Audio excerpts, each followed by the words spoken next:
This small mistake in the back yoke can completely ruin the fit of the garment. A lot of tailors run into this problem where, after sewing, there's extra fabric in the back yoke area and it creates bubbling or puckering that messes up the whole shape of the garment. The reason for this issue is prominence in the upper back area of the model's body. Now let's fix this problem in 3 simple steps.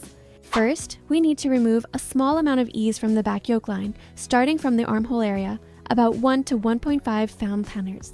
To do this, mark 5 to 7.5 millimeters on both the upper and lower sides of the back yoke line, bring it back to 0 at the CB, and close the dart.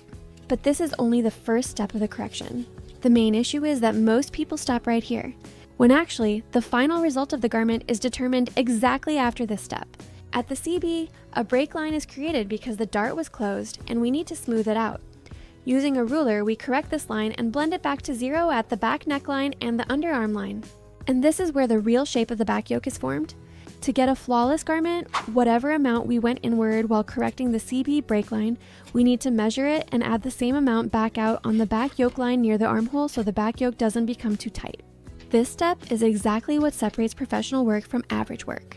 You can tape some paper under the pattern like I do, mark this measurement, and blend it back to 0 toward the underarm and shoulder line to make this correction.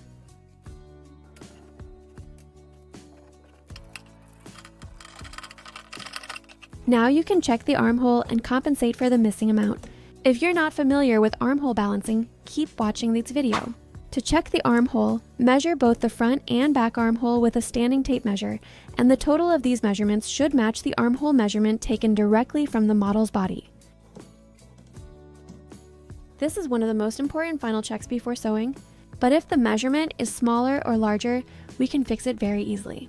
If it's smaller, for example, if the armhole on the pattern is 32 and the actual body measurement is 34, divide the difference in half and go downward on both the front and back armhole by that amount. Then blend it back to 0 at the yoke line. Basically, this widens the armhole on the pattern so the measurements match.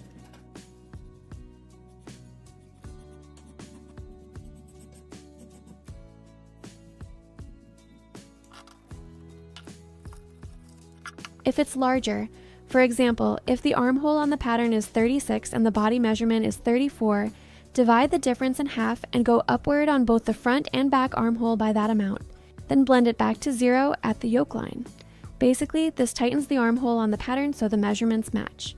And in the end, with just these simple corrections, the armhole becomes perfectly balanced and the garment sits smoothly on the body without any bubbling or pulling. That's the difference between a professional pattern and an average one. Thanks for watching all the way to the end. If this video helped you, make sure to like it and subscribe for more professional sewing and pattern making tips. And if you have any questions, feel free to ask me in the comments.